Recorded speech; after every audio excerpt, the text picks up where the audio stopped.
Okay, my countryman, I don't set up, I did record your conversation. So ask me the question again so that it will come out for the audio, people that feel here, and then we'll just get a discussion, okay?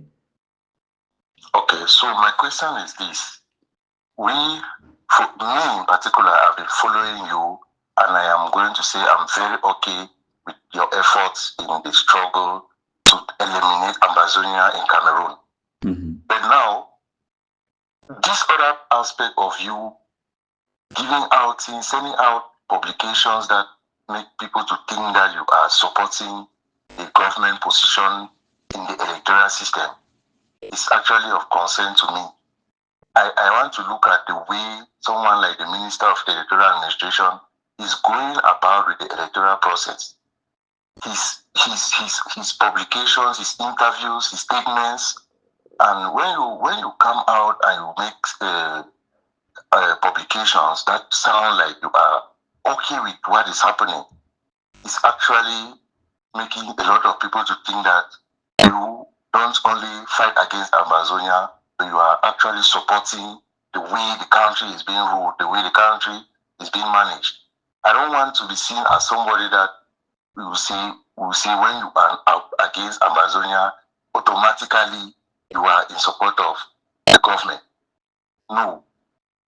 So I think that that was the same position that you took from the very beginning, because I've heard you say so many times that you don't have any political inclinations in Cameroon. You don't have any interest in the politics in Cameroon.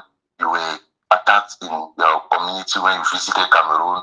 It got you frustrated and you want to see an end to Amazonia. You don't care about the rest, about how Cameroon is managed and the rest. That position to me was a position of someone that was just all about Amazonia being destroyed. But when you make these publications now and you are talking about the opposition being so weak, Maurice Kamto being unable to support any other candidate, Maurice Kamto made a mistake, a political blunder. I mean, you castigate the process and you make it look like the electoral system is actually okay the way it is. I have a doubt about all of that. I have a doubt, and I really want you to clarify your audience. Tell people what you mean by the opposition is weak, or what your stance about the electoral system. What do you actually think is okay with this electoral system the way we see it now in Cameroon? Okay. Thank you so much for the question, and thank you for engaging me in this discussion. That's why I decided to ask you if I can call you so that we talk because it'll be easier. You ask your question and then we have a debate. I like this kind of Yeah, exchanges. it's okay. Yes, I like this kind of exchanges because we are not quarreling, but we exchange No, ideas. no, no, no. I'm not out for quarreling. And you learn from me and I learn from you. So let's get Exactly. one thing straight. Like you said, I have never had any political ambitions in Cameroon, and I don't say that like a politician because politicians say what they think you want to hear. I say that because it's the truth. And if there was any evidence of me ever playing any politics in Cameroon, you would have known it by now. Okay, I've never contested in any political election in the world, nor have I ever even voted. The first time I voted in any election was Brexit, and the second time was in the United Kingdom, the last general election that I voted for the current government. That's it. That's as much as political participation I've ever done in my life. So when I say I'm not a political person, I am not. Naturally, I'm not. Okay. And then it was a conscious decision that I took to not involve myself in the politics in Cameroon. But then this time around, it is a little bit different for two reasons. One, because one, Ambazonia terrorism has already been destroyed. And two, I see a dark cloud hovering over Cameroon, just like for play in 2016, the Anglophone diaspora, they sat in the comfort abroad, manipulated youth, and sent them on the streets, just like I see that dangerous precedent is repeating itself. But this time around, it has a more deadlier, it would be deadlier because the Bamilekes are more sophisticated. Let's be realistic. They are more organized. They have more money and they have a bigger following. Professor Maurice Kamto has the capability to cause more damage to Cameroon than this Anglophone nonsense, because his could actually be nationwide. So this is what my concern is. My concern is, and then the second part is, I have said it out publicly, openly, and I will say it again, and I will say it forever. Because as you are, asking me these questions, I get the same questions from CPDM saying, "Why are you giving the opposition ideas to be able to better fight us, the CPDM, the ruling party?" And I say even to the CPDM that competition is good for everyone, including you in the CPDM. A good, a good political and strong political opposition is needed in Cameroon. Remember, I don't say wanted, it's needed. It is a need for Cameroon's development, for Cameroon's politics, for Cameroon's everything. Whether you're talking about good roads, infrastructure, even the electoral code, even anything that you want to change, the change that we need in Cameroon can only be brought by good opposition. Even if the change comes, even if the change comes from the CPDM, the change will happen because the opposition are pushing them towards change. Even if the opposition are in power, the change will happen because CPDM as an opposition is pushing them. In a one-horse race, the horse does not need to run. The horse might as well be dead. It will still win because it is a one-horse race. Unfortunately, we have a unique situation in Cameroon where the political situation is the way it is. It is designed by Cameroonians, made by Cameroonians, for Cameroonians, of Cameroonians. It's a system we created. Even I say we, even though I have never had a family member that has been a politician or has been elected or appointed in any position of power, not even as a councillor. I have never had a family member of mine, but I include myself because when we elect parliamentarians, they represent us. And the decisions they go and make in Yaoundé, they make it on our behalf. It is incumbent upon us, the electorate, to hold them to account. And if we fail to hold them to account, then we have ourselves to blame. That is how democracy should work. Now, like I said, the electoral code we have is created, crafted, written, and voted by Cameroonians. It's designed for Cameroon. And some of those people who had the positions of power and responsibility to write these laws and craft them and make the electoral code the way it is people like Maurice Kamto, not me. So, Igwe, can I ask you this? Yes. Are you, because this electoral code and whatsoever that was promulgated went through the National Assembly, I guess. Are you saying that this CPDM National Assembly, or let me not say the CPDM National Assembly, the CPDM Majority National Assembly, yes, is actually a National Assembly that you will say was genuinely voted by Cameroonians to be like that? Because we all know that there is nothing that the CPDM will take to the National Assembly that will not go through. Can I ask you now? So now the National Assembly is the way it is. Yes. Now let me ask you. These elections that are not transparent in Cameroon are not only presidential elections. My brother. Municipal and legislative elections are also not transparent. My brother. So we have people in the National Assembly. Yes, sir. Okay. Now let me ask you a very simple question: is the CPDM, as you call them, are they Cameroonians or not? No, they are Cameroonians. Thank you. So they are Cameroonians representing Cameroonians. Even as you say, they were not voted, it was not transparent or whatever, but they are Cameroonians and they are supposed to represent the interest of Cameroonians, right? Exactly, yes. Exactly. So it is a system built by Cameroonians. And now let me say, if you say the system is not transparent, let me go along with it, because like I told you before, I have never voted in Cameroon. I will neither deny or accept that the system is transparent. Let's take your word for it. Now, in like you said, you know very well that multipartism came to Cameroon only in the 90s. It was Nijon Frundi who fought. Nijon Frundi fought. Yes. People died for multipartism. I have criticized Nijon Frundi publicly that he made a blunder.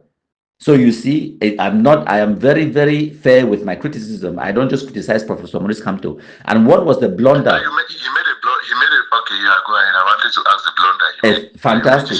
So the blunder Nijon Fundi made was advocating for multipartism. When you ask for something, be careful because you may get it. Today in Cameroon, people complain that we have too many parties, right? Yes. Exactly.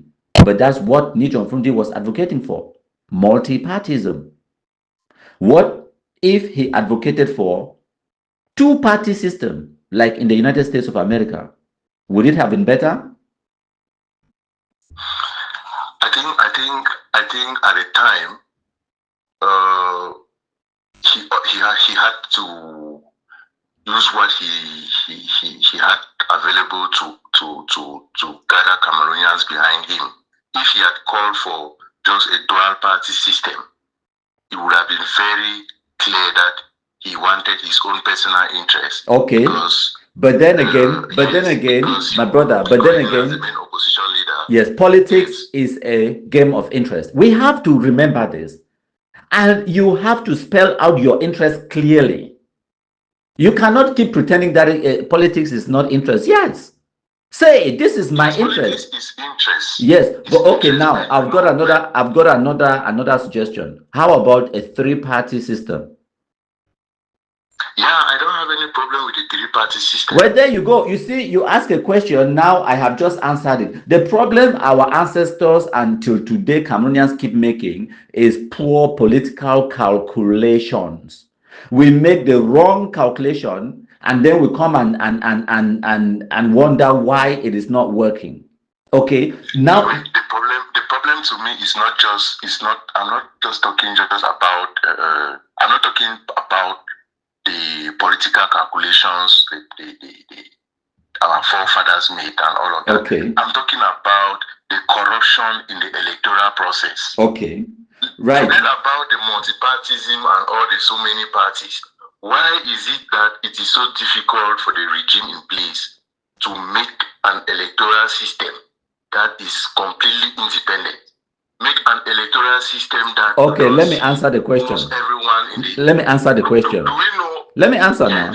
Why is it difficult for the CPDM or the ruling party to make an electoral system that is what, free and fair and is what?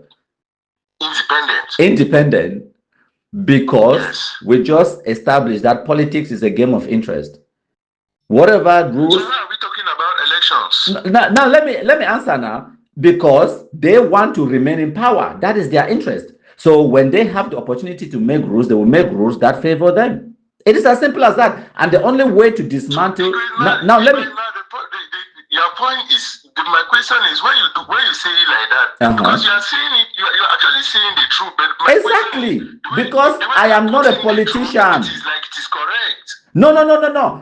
Whether it is correct or not, you want to be realistic. In your political calculation, you have to consider the reality. There is not a single country in the world that operates the way you people think that Cameroon should operate. Not one. Name me one country in the world where a government will come in place and make the rules to favor the opposition. Name one. Just one. No, making an electoral process to be transparent doesn't mean the government making the rules to favor the opposition. But according to them, they have made, according to the ruling CPDM party, the electoral system is transparent. The law has been passed in parliament. It was debated in parliament. It is a public document. Everyone can read it. Like it is the game, which is politics. You have to understand the game you are playing. Okay, you cannot bring the rules of basketball to play football. You will never win. You have to understand the game, understand its rules, so that you can succeed in the game. And that's how politics should be played. The problem in Cameroon is people think it should be played. They come to play football with, but they know but the rules of handball or basketball. You think we are in America? The way it is, people don't have any choice because the system is rigged. That's what I'm trying to say. Okay. My brother. Okay, now let me ask you.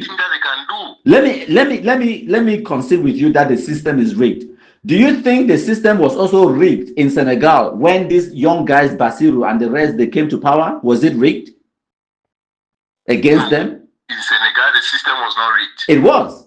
Absolutely. It wasn't. They had all these same challenges that Cameroonian politicians have in all the other countries around the world. The problem in Cameroon is that no, let me. In Senegal, no, in Senegal, yes, what happened was the president on seat at the time, Macky Sall, yes, came up with fraudulent corruption charges against is it Sanko or Sonko, yes, to get him into prison so that he will not be able to participate in the elections. Now, according to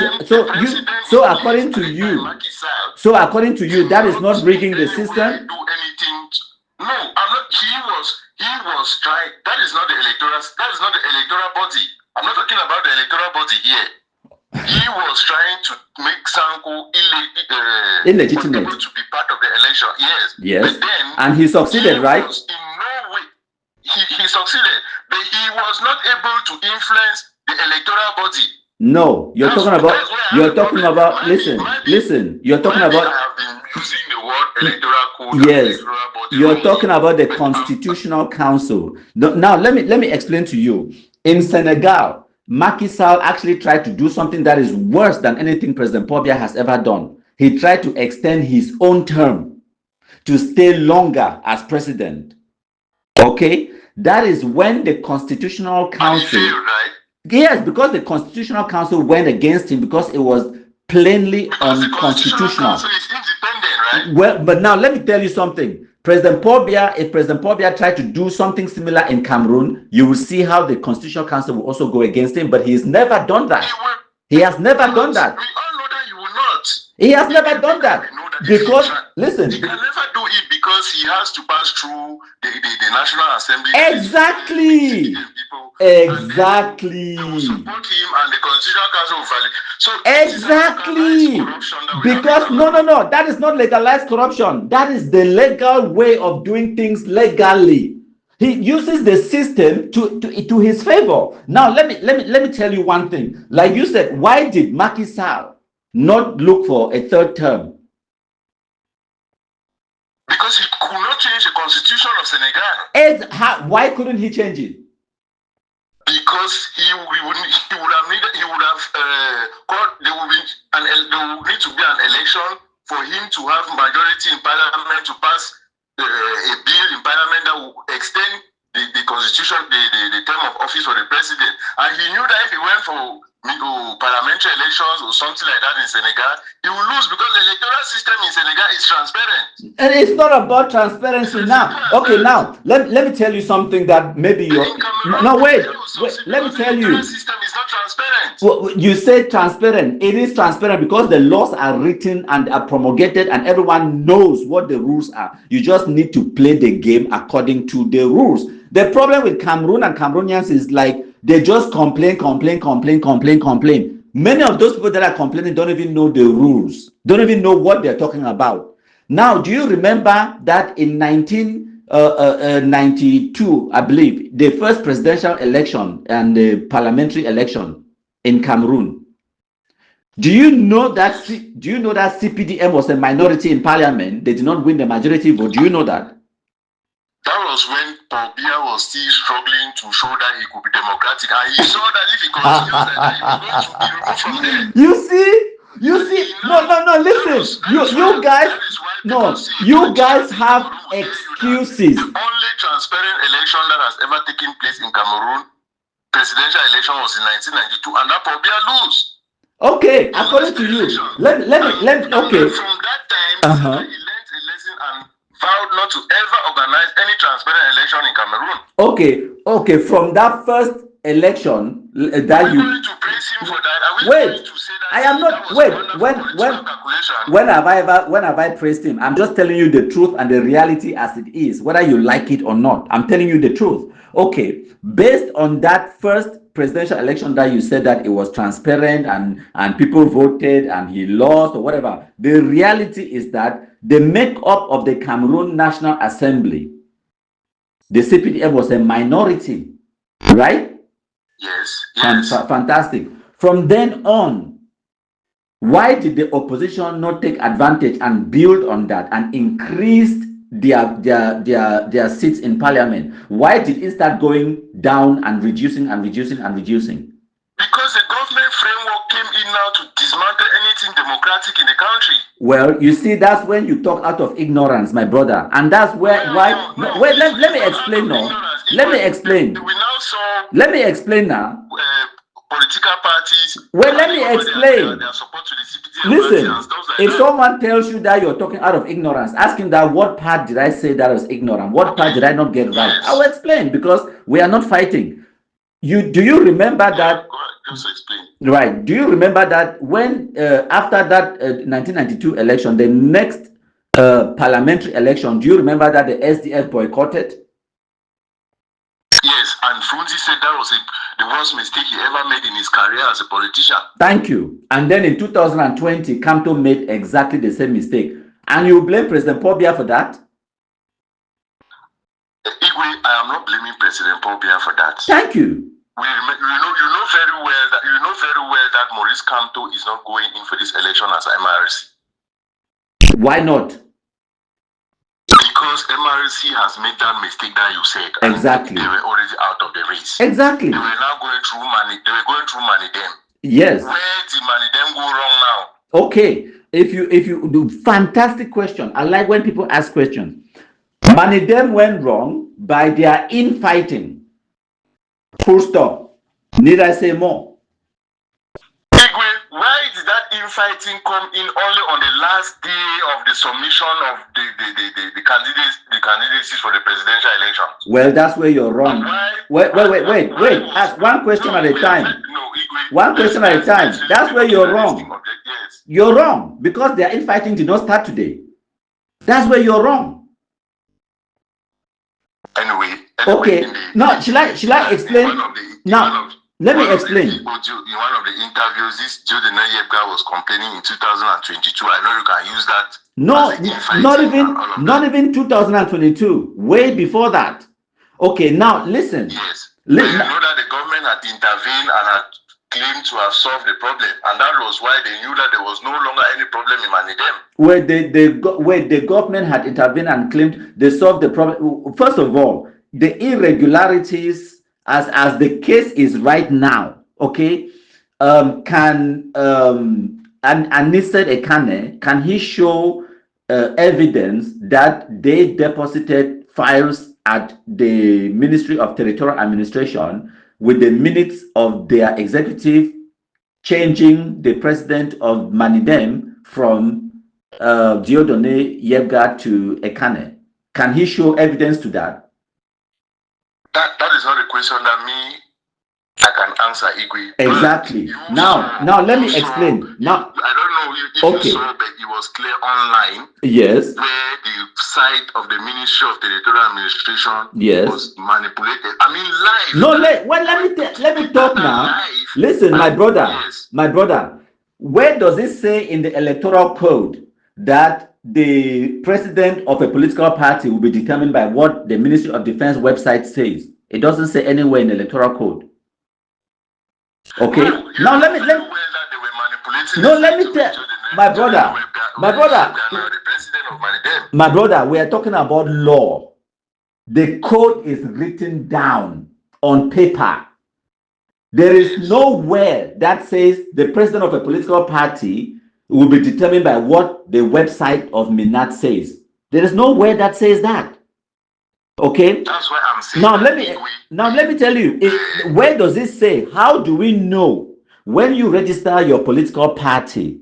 How do we know that it is registered and it is legalized to function? You have to submit to Minat the documents. They have to go through it, and once it is certified, you get a receipt. And in that process, you must submit also the president or how your political party will be run. In the case of the SDF, it is run by the way of primaries. For example, before they come to their conclusion as to who will be the national chairman, they have a national executive council that will sit, deliberate, and then elect their chairman. And then after the election, the minutes of that meeting and the national chairman and all of that detail will be promulgated to Minat to say we have elected a new chairman, and this is the person now that represents our political party. And if anyone else comes to claim that they represent our political party, disregard it. That is the process. Now, Manidem is a small political party, and they went through that process and they registered the political party. And at that time, Diodene Yebga was the leader, the head of the political party. Now, they had a dispute some years back about this whole thing. And Minat got involved, and whatever was done. And now Yebga's name was being promulgated, and he was even invited to some meetings as the leader of Manidem and all of those things. But the process was not done legally because Manidem did not submit the official document with the minutes that indicated that they had changed the leadership of Manidem. Now, these are things that came up at the Constitutional Council because Professor Maurice Kamto's team could not provide the document, because when you submit those documents to the ministry, to the SDO or to the Ministry of External Territorial Administration, you will get a receipt.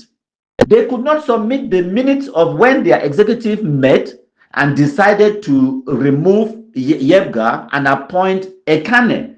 They don't have those documents. That is what proves that you have submitted the document to Minat and Minat has received it and sent you a receipt. That's what proves it. Whatever Minat's website says or whatever anyone else says does not pass in court. What passes in court is the official documents. And this is what Professor Maurice Kamto, as the seasoned lawyer that he is, this is what he should have made sure that they had done before he was endorsed. So Igwe, are you saying that all the correspondences that have been leaving Minat to Manidem, yes, leaving Elections Cameroon to Manidem, yes, carrying the name of Yebga as yes, president, yes, as president, yes, were all done by error? That suddenly, yes, it was done illegally. It was done illegally, even if it was signed by Minister Paul Antanganji himself. It was illegal. I'm happy you're recording. Yes, I'm recording. Listen, according to, let me tell you, my friend. It's not actually something that affects just me. It affects everybody because we are seeing illegality or amateurism in the way government is functioning. But my friend, is that strange? Is that strange? We all know that Cameroon is a young, my brother. Yes, my brother, Cameroon is a very young country, very young. Those things happen even in advanced, what you people will call advanced democracies, like in America and Europe. You still get those kind of irregularities. People make mistakes. Corruption. Exactly. So why would you think it is so strange to happen in Cameroon? So strange that a minister cannot make a mistake. Bureaucracy cannot happen. The Cameroon has to be perfect. The electoral code has to be fair. On what continent do you think we live? At this point, I understand you now very well. There are irregularities even here in the UK. I mean, America is a country. Okay, let me give you an example. You people want the Constitutional Council to be fair, this to be fair. But is America fair? Do they have free and fair elections in America? I doubt. Thank you. There is, first of all, that is the first thing you have to understand. There is no process. That is 100% proof. None. But Igwe, should we say that if there are no transparent elections in America, we should give that as a justification why we don't have transparent elections in Cameroon? No. And I am not giving it as a justification. What I am saying is that for the political oppositions in Cameroon, they are a total disgrace. And they have failed us, and they continue to fail the Cameroonian people. Even President Paul Biya expects better of them. Honestly, because even the CPDM right now, as I'm talking to you, do you know that the CPDM is forming coalitions? Yes, it is. Thank you. And then what not of political parties, mushroom political parties that do not have power? They don't control the state's budget. They don't control anything. You're busy fighting amongst yourselves. But whereas the ruling CPDM is looking for people to form coalitions with, is going to other smaller political parties and telling them, giving them positions and calling them in to form coalition. No, but when you have a situation where someone like Isaac Chiroma, who resigns from the government and with his own party, the next day or the next few days after, yes, you see a top member of his party breaking away from the party and forming his own party and trying to use that new party to form a coalition with the CPDM. You can understand already that there is the whole thing is just, I mean, the kind of corruption in the whole thing. That is not corruption, my brother. That is called politics.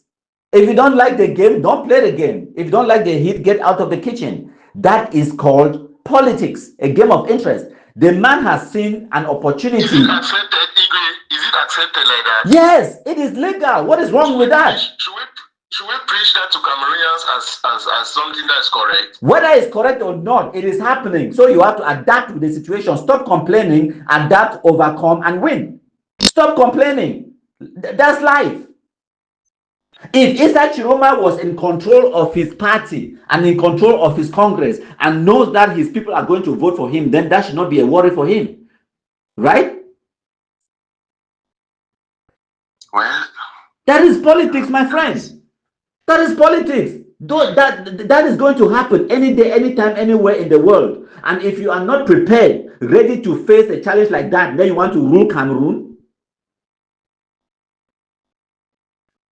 Anyway, you have clarified me, and I think my question is I can now deduct from what you have said that we have a long way to go. My brother, Cameroonians will just have to be patient. I don't see any change coming to that country anytime soon. You know why there will be no change in Cameroon anytime soon? No. Because Cameroonians are not ready for change. A typical if that is the case, Cameroonians are not ready for change. Exactly. A typical example I've just given you is the example. Let me ask you, because I also saw that you were against protests. Is protesting an illegal act? No. Is protesting not a form of democracy? It is. When the system is like this and nobody listens to nobody, it is all about what Atanganji decides that goes to the end. And you expect people people don't have any voice, people should not protest. Are you saying that when people come out to protest, they should be arrested? No, that's not what I'm saying. Now listen, and listen carefully. One, before you carry yourself out on the streets, know what you are going to achieve. And two, know that there will be consequences. You will be arrested. Whether it is right or wrong, be prepared for the arrest. Because that is the system that you live in. You don't live in America. You don't live in Nigeria or whatever. You live in Cameroon. You will be arrested. Now, when you already know that, then you can make your calculations. I'll give you other examples. And then again, one, you want to go on the streets, be peaceful. Always be peaceful and know what you are demanding. And what you're demanding should be within the ambit of the law.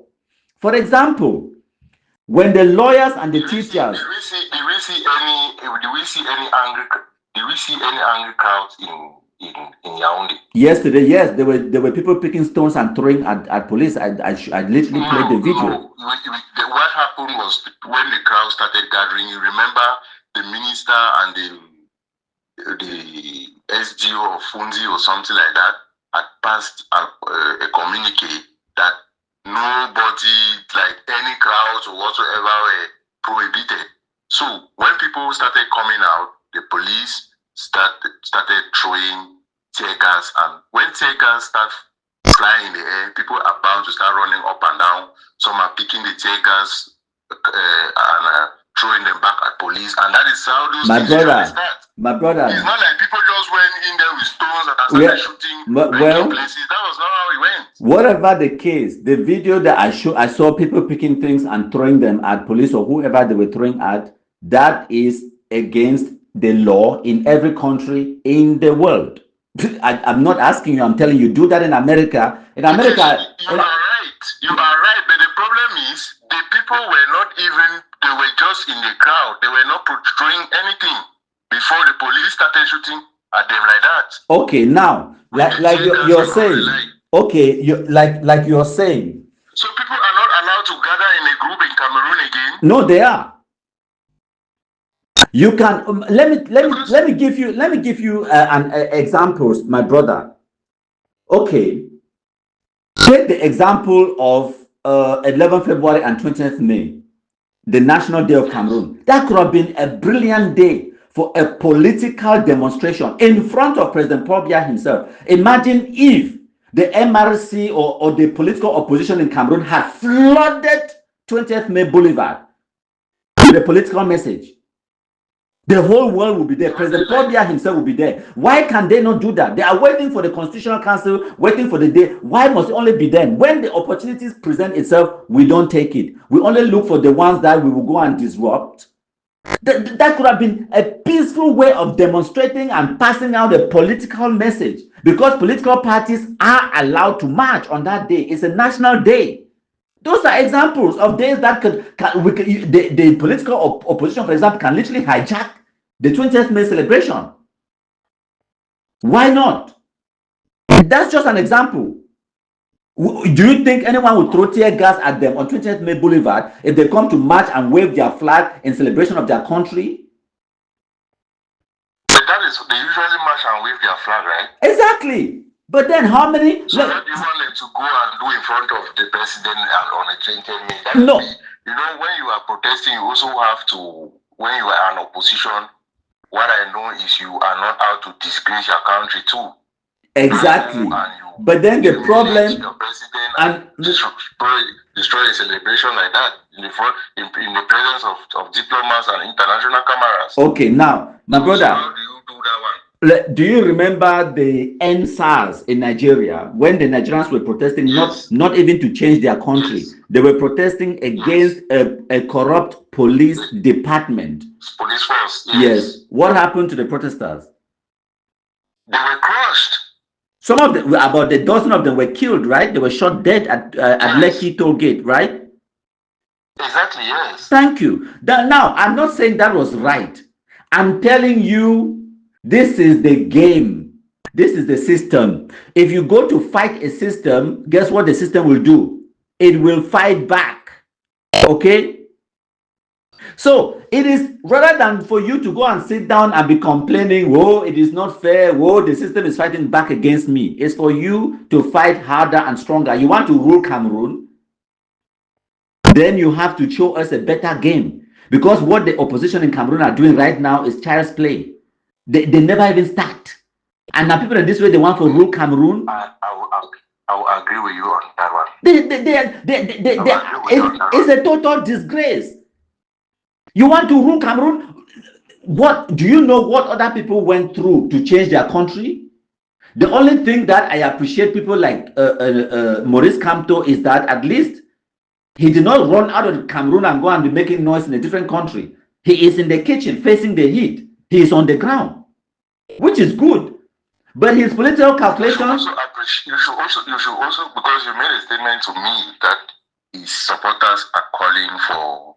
Oh, well, some of his supporters, yes. Like the bars. Some of his supporters. Yes. Yes. So you should also appreciate him for not supporting violence. Absolutely. Because he has not called for violence. Yes, absolutely. They are struggling to tag him. They are struggling to tag that on him. Yes, and that is politics. We have seen it. And that is politics as well. That is politics. That's why, for example, in South Africa, any black person that did anything that was violent, they tagged it on Nelson Mandela and they called him a terrorist, even if he did not even know about the incident. Why can't Cameroonians learn lessons from examples of what have happened around the world? That is going to happen. And if you do not have a strategy to combat that, then you are not ready to rule Cameroon. You're not ready to be a president of any country. You should have a better strategy than to just complain. Thank you, Igwe. I've understood your point now. Thank you. So the thing is, Cameroon needs a good opposition. Whether I am CPDM or you are SDF or you are MRC or whoever you are, a good opposition in Cameroon would be for the betterment of all Cameroonians. Competition is good. Whether in business, in industry, or in politics, competition is better for the consumer. The consumer in this case is the woman who sells jamanjama, is all the citizens, whether you are a politician. Now I've given an example to a CPDM person who messaged me and was saying that, why am I advocating for opposition coalition? Don't I know that the opposition coalition is giving them strategies to combat, because as you, in your opinion, you think I am CPDM. That's what CPDM also think, that why am I then giving strategies to the SDF or to the opposition? You understand? Whether I am SDF or CPDM or not. And this is what I said to him. I said to him, listen, even in your CPDM. No, I didn't say you were CPDM. No, I know, but yes. Sorry, I said about you, but the majority of people will look at me and they say CPDM, even though I have never registered to be CPDM. I've never even voted, let alone, never even voted at all. You understand? So, and I've never asked anyone to vote this party or not vote this party, but it is my responsibility and my obligation and my right to hold all politicians who want to represent me. I have to hold them to account. It is my responsibility and my right to hold them to account. And if you think, like I said to someone, if you think I am holding Professor Maurice Kamto to account more than the other political parties, fantastic. I have not stopped you from holding the other political leaders to account. If I'm holding one of them to account, you go hold the other one to account. It works both ways. I don't have to do all the jobs. Now, like I was saying, I said to the CPDM person, I said, listen, even within the CPDM, you need competition. It is good for your political party. It is good for all Cameroonians. And I gave him examples because Cameroon used to have one party system, as you know, the CNU, under President Amadou Ahidjo. John Gofoncha, Estimuna, Endele, and all the other political parties in the country were dissolved to form one political party in Cameroon. Okay? And then when President Amadou Ahidjo resigned in 1982, appointed President Paul Biya to take over from him. Now, but then President Amadou Ahidjo retained his position as the chairman of the CNU. He only resigned the presidency. So when President Paul Biya came to power now, and at that time, because it was a one-party state, the leader of the CNU was even more powerful than the head of state. Did you? Yes, because everything was done by the political party. So it was the political party to decide who will be parliamentarian, who will not be parliamentarian, who will be the national executive chairman, who will be appointed, this and that and that. It was all done at the level of the political party, not even the head of state. So President Paul Biya could not effectively run the country when he was not leader of the only political party that was legalized in the country. So that's why President Paul Biya decided to create the CPDM in Bamenda, right? Yes. We all know this. So the CNU died and the CPDM was created, and it was still one party system, a system that was designed, created by President Amadou Ahidjo himself. Now the system is working against him, and the Anglophone politicians who created the CNU together with President Amadou Ahidjo, all of them joined the CPDM. The CPDM, yes. Yes. Okay. Now, the President Paul Biya CPDM launched election in 1984, so as also to give himself a mandate from the people, so that the people should elect him, because by this time now he was only a president by appointment, right? Yes. Right. So in 1984, there is something that President Paul Biya did that many people have never ever given him a little bit of credit for. For the first time under this one-party rule in Cameroon, President Paul Biya allowed competition. So for the first time, the parliamentarians could present two lists, because before President Paul Biya, it was only one list. Once the National Executive Committee had sat down, they would decide from Yaoundé. The National Executive Committee would decide who will be parliamentarian in your small village in Andek, in Momo. They don't even know where the village is. So it was only a circle of their friends. And because of that system, which was crafted and created by these people, that's why you had someone like Estimuna. He was the parliamentarian for Momo and the president of the National Assembly for 18 years. Do you think he contested election with anyone? You know, that history like that, not everybody will know about that history. Exactly. Okay, now let me just finish. I will not. I'm not very versed with that particular history. Okay, now let me just finish. I will not take too much of the time. Now, what happened in 1984? For the first time, President Paul Biya said, okay, now as we're going for this parliamentary and presidential election, he stood as the only candidate because there was only one party. It was a one-party system. And now, for the first time, he opened up for parliamentarians. Each parliamentarian position, they could produce two candidates, two lists. For the first time, there was now competition in who would be parliamentarian. As a result of, yes, but still one party. So the same party but produced two lists. So at least there was options. The population were given an option, right? Competition. There was a choice. So as a result of that 1984 parliamentary election, about 80% of the parliamentarians, the old guard, were voted out, including the people like Estimuna. That's when Estimuna lost and left parliament. For the first time, he was the president of the National Assembly for 18 years. That's when he was voted out. The first opportunity that the population had a real competition, they had a choice to vote the alternative. Guess what they did? They voted the alternative. About 80% of the National Assembly was changed in 1984. That's competition, right? Yeah. And that happened within the CPTM, right? And it was good. The population had an option, so they chose to choose someone else. So they chose, and because of that system within the CPTM, that's why you can even see competition. You can see younger people like in Cambe, you have the Honorable Ngala Gerard, young, dynamic, ambitious youth entering politics and becoming parliamentarians. They're becoming mayors, they're becoming parliamentarians and entering government, like Minister Fu Callistus, becoming a minister. All of those things would not have been possible under the old Ayejo system, where the national executive decide, and they only decide on their friends, and they will know every 5 or 6 years they just call election, and there was only one list. So there was no point. So in that kind of election, how were they voting? If you were not willing, you were not supporting, or if you did not like the candidate that was on the list, you are bound not to vote, or you cast an empty vote, or how was it done? You just vote the candidate, whether you like. You vote the person, whether you like him or not, or you don't vote.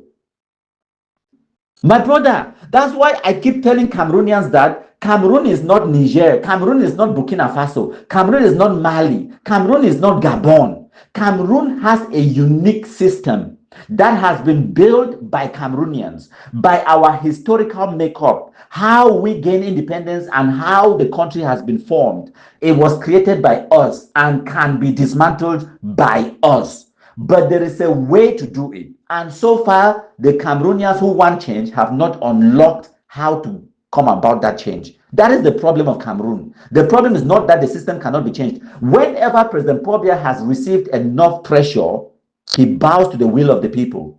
Have you never noticed that?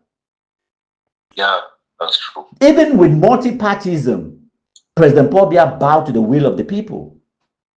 The funniest thing is that President Paul Biya is actually a president who listens. He does. Even though it takes him time, but he usually bows to the will of the people. And he's not the kind of head of state who just kills his political oppositions and make them disappear. No, he has a different way of doing politics.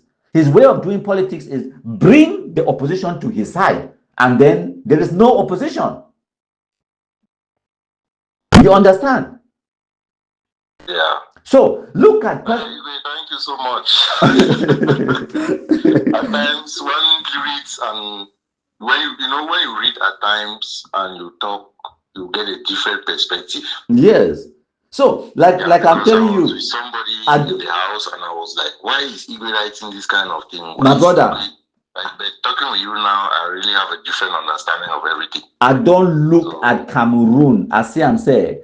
The system is built by our people, and when you want to fight the system go fight back. And if you not be prepared for fight, the kind of fight we go win, or you fight, you think say na basketball you play, where different way they're playing our football, you know whoever win. We continue making the same mistake every day and every night and then continue complaining about it, but then nothing changes because we keep making the same mistake. A mistake that SDF, Niger Frundi made in the 1990s, Maurice Kamto come and repeat it in 2020. I mean, we complain that there are too many political parties, but Maurice Kamto is creating a party. This one is creating a party. And then you are not seeing that Maurice Kamto is the problem. Why did he create the MRC? When the SDF was there, he could have strengthened the SDF. Look at the mobilization that he mobilized his militants in 2018. That could have been backing a political candidate. Look at now, he's not going to be in the ballot. What is the plan B? You know? Thank you, my brother. Okay, thank you, Igwe. Thank you. Good night. Yeah, thank you. Bye.